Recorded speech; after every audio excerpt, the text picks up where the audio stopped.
अवस्थातीत परमात्मा का अनुभव कैसे करें, इस बात को समझाते हुए पूज्य स्वामी राम सुखदास जी कहते हैं, श्रीमद् भगवद गीता में आया है, नित्यः सर्वगतः स्थाणुर अचलोयम सनातनः। यह सत्य तत्व नित्य रहने वाला, सब में परिपूर्ण, अचल, स्थिर स्वभाव वाला और अनादि है। जैसे गंगा जी निरंतर बहती रहती हैं, पर जिसके ऊपर बहती हैं वह आधारशिला ज्यों की त्यों स्थिर रहती है। गंगा जी का जल कभी स्वच्छ होता है, कभी मटमैला होता है, कभी जल कम होता है, कभी बाढ़ आ जाती है, कभी जल गर्म होता है, कभी ठंडा हो जाता है, कभी तेज प्रवाह के कारण जल आवाज करने लगता है, कभी शांत हो जाता है, परंतु आधारशिला ज्यों की त्यों रहती है, उसमें कोई भी फर्क नहीं पड़ता। इसी तरह कभी जल में मछलियां आ जाती हैं, कभी सर्प आदि जंतु आ जाते हैं, कभी लकड़ी के सिलपट तैरते हुए आ जाते हैं, कभी पुष्प बहते हैं, कभी कूड़ा कचरा आ जाता है, कभी मैला आ जाता है, कभी गोबर आ जाता है, कभी तो कोई मुर्दा बहता हुआ आ जाता है, कभी कोई जीवित व्यक्ति तैरता हुआ आ जाता है। ये सब तो आकर चले जाते हैं, पर आधारशिला ज्यों की त्यों अचल रहती है। ऐसे ही संपूर्ण अवस्थाएं, परिस्थितियां, घटनाएं, क्रियाएं आदि निरंतर बह रही हैं, पर उन सब का आधार स्वयं सत्य तत्व परमात्म तत्व ज्यों का त्यों अचल रहता है। परिवर्तन अवस्थाओं आदि में होता है, तत्व में कभी नहीं होता। वास्तव में अवस्थाओं की स्वतंत्र सत्ता ही नहीं है, कारण कि जिसका कभी कहीं भी अभाव होता है उसका सदा सब जगह ही अभाव होता है और वह असत होता है। ना सतो विद्यते भावः। जिसका कभी कहीं भी अभाव नहीं होता उसका सदा सब जगह ही भाव होता है और वह सत होता है। ना भावो विद्यते सतः। अवस्थाओं में सत्ता का अभाव है और स्वयं में परिवर्तन क्रिया का अभाव है। अज्ञान के कारण मनुष्य को स्वयं की सत्ता अवस्थाओं में दिखाई देती है और अवस्थाओं का परिवर्तन स्वयं में दिखाई देता है। अतः अवस्थाओं की सत्ता मानना भी भ्रम अर्थात मिथ्या है और स्वयं में परिवर्तन मानना भी भ्रम है। अवस्था में स्वयं को देखना भी भ्रम है और स्वयं में अवस्था को देखना भी भ्रम है। तत्वबोध होने पर यह भ्रम नहीं रहता। अगर हम अवस्थाओं में होते और अवस्थाएं हमारे में होती तो हम एक अवस्था में ही रहते, दूसरी अवस्था में जा सकते ही नहीं। एक अवस्था को छोड़कर दूसरी अवस्था में वही जा सकता है जो अवस्थाओं से अलग है। यह हमारा प्रत्यक्ष अनुभव भी है कि कोई भी अवस्था निरंतर नहीं रहती, पर हम स्वयं निरंतर रहते हैं। जैसे जागृत, स्वप्न, सुषुप्ति, समाधि और मूर्छा, ये 5 अवस्थाएं हैं। जागृत अवस्था में स्वप्न, सुषुप्ति, समाधि, मूर्छा इनका अभाव है। स्वप्न अवस्था में जागृत, सुषुप्ति, समाधि, मूर्छा इनका अभाव है। सुषुप्ति अवस्था में जागृत, स्वप्न, समाधि, मूर्छा इनका अभाव है।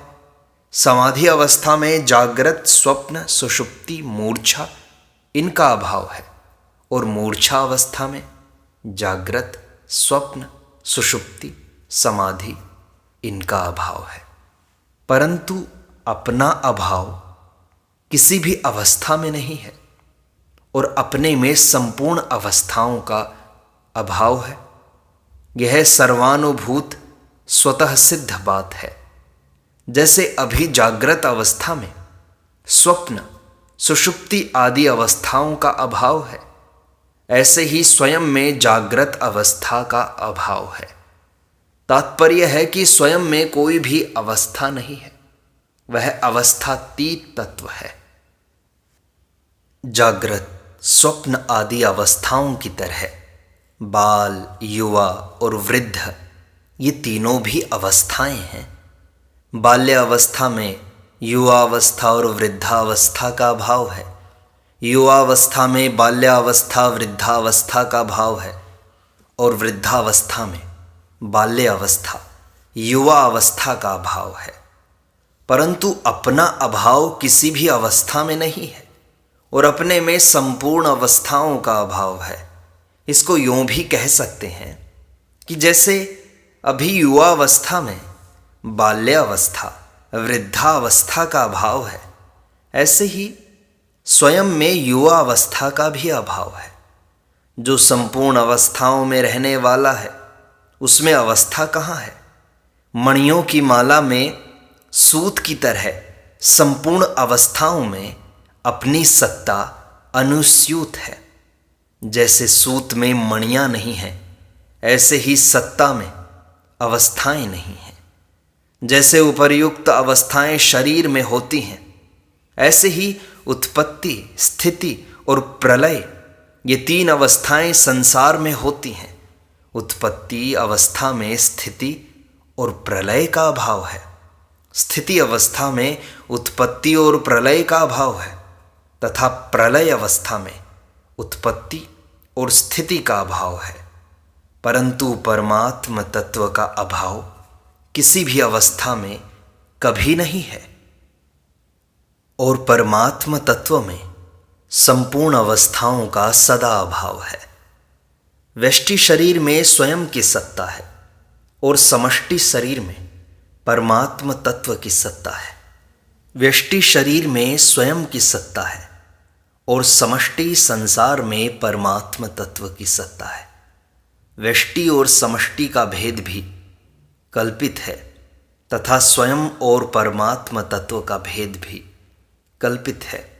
धनवत्ता, निर्धनता, विद्वत्ता, मूर्खता, सरोगता, निरोगता, अनुकूलता, प्रतिकूलता इत्यादि सब अवस्थाएं हैं।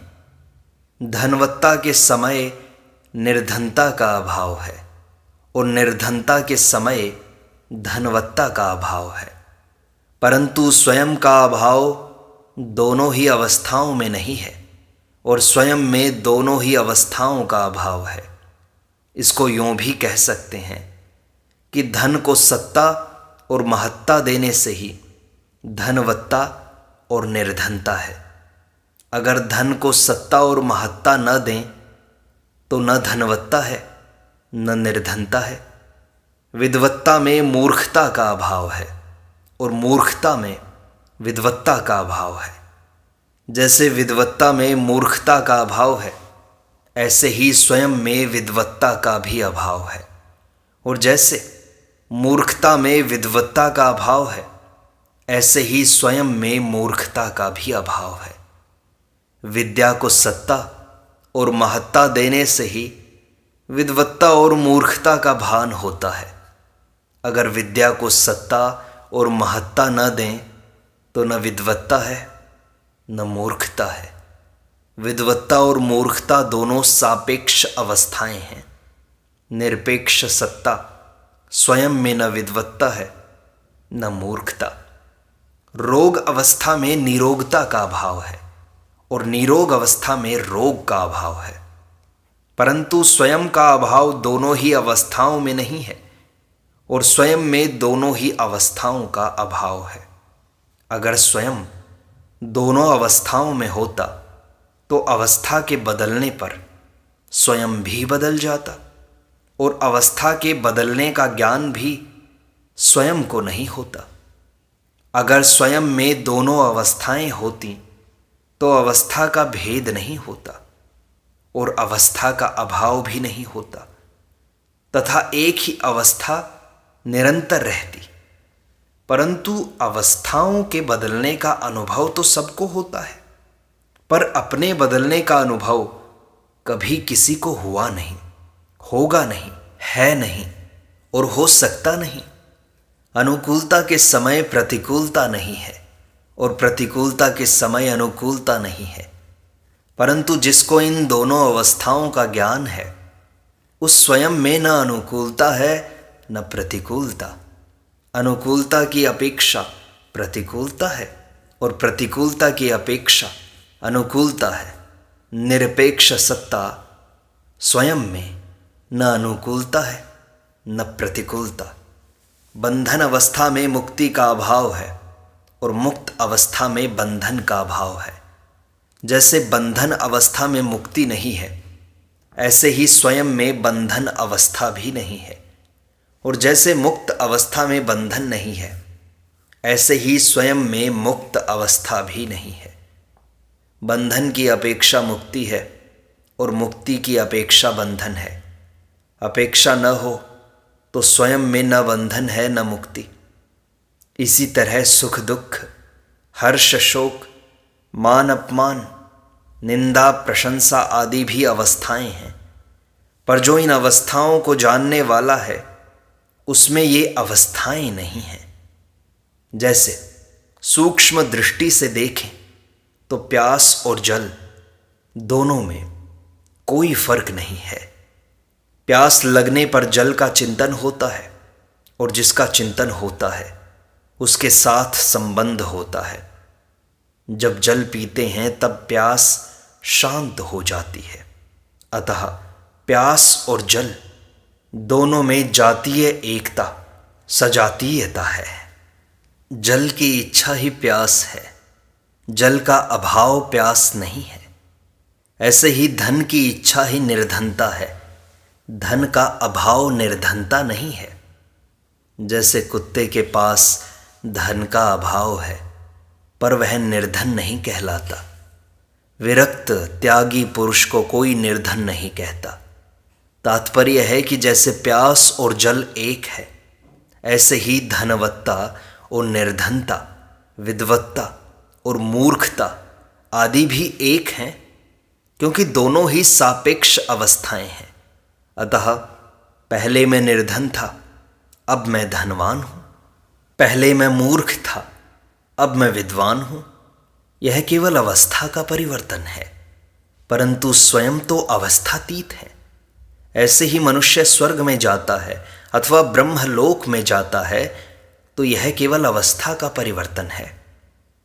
वास्तव में प्यास की जितनी सत्ता है उतनी जल की सत्ता नहीं है, कारण कि प्यास से जल के साथ संबंध जुड़ता है और प्यास मिटने से जल के साथ संबंध विच्छेद होता है। ऐसे ही संसार की इच्छा से संसार के साथ संबंध जुड़ता है और परमात्मा की इच्छा से परमात्मा के साथ संबंध जुड़ता है। संसार की प्राप्ति होने पर संसार की इच्छा मिटती नहीं, अपितु बढ़ती जाती है, क्योंकि संसार की स्वतंत्र सत्ता नहीं है। परंतु परमात्मा की प्राप्ति होने पर परमात्मा की इच्छा पूर्ण हो जाती है, क्योंकि परमात्मा की नित्य सत्ता है।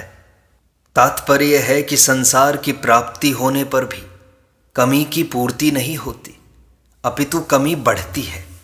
जैसे धन मिलने पर भी धन की इच्छा बढ़ती है और इच्छा बढ़ने से धन का अभाव तथा दुख, संताप, जलन आदि बढ़ते हैं। परंतु परमात्मा की प्राप्ति होने पर कमी का सदा के लिए अत्यंत अभाव हो जाता है तथा कुछ भी करना, जानना और पाना बाकी नहीं रहता, क्योंकि परमात्मा में कमी है ही नहीं। अगर हम अवस्थाओं की सत्ता को स्वीकार करें तो अवस्थाओं की अनित्यता तथा अनेकता और अपनी नित्य तथा एक सत्ता अनुभव में आती है। और अगर हम अवस्थाओं की सत्ता को स्वीकार न करें, अर्थात अवस्थाओं की कल्पना न करें, तो एकमात्र अपनी नित्य सत्ता स्वतः ज्यों की त्यों अनुभव में आती है। इसको यूँ भी कह सकते हैं कि हम अवस्थाओं की सत्ता को माने तो उनका अभाव दिखाई देता है, और उनकी सत्ता को न माने तो उनका अभाव दिखाई देता है। परंतु अपनी सत्ता को माने अथवा न माने, उसका भाव ही दिखाई देता है, अभाव कभी नहीं दिखता। इसलिए गीता ने कहा है, ना सतो विद्यते भावो, ना भावो विद्यते सतः।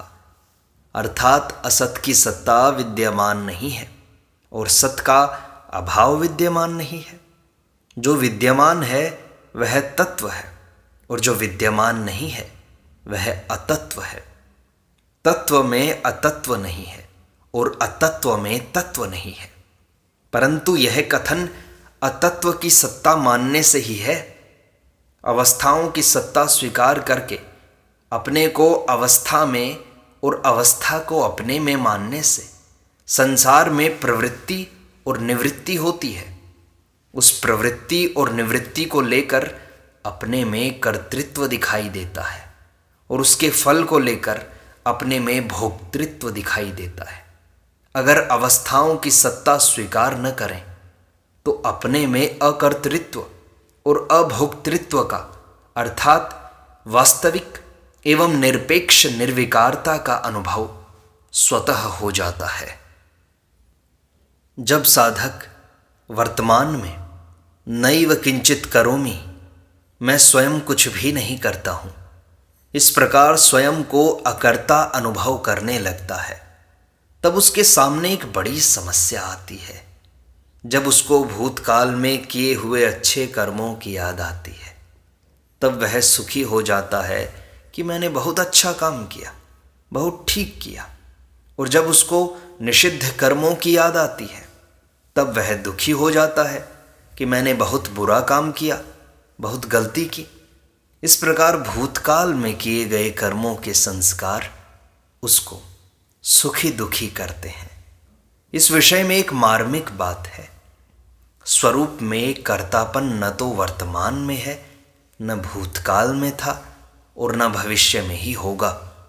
अतः साधक को यह देखना चाहिए कि जैसे वर्तमान में स्वयं अकर्ता है, ऐसे ही भूतकाल में भी स्वयं अकर्ता था, कारण कि वर्तमान ही भूतकाल में गया है।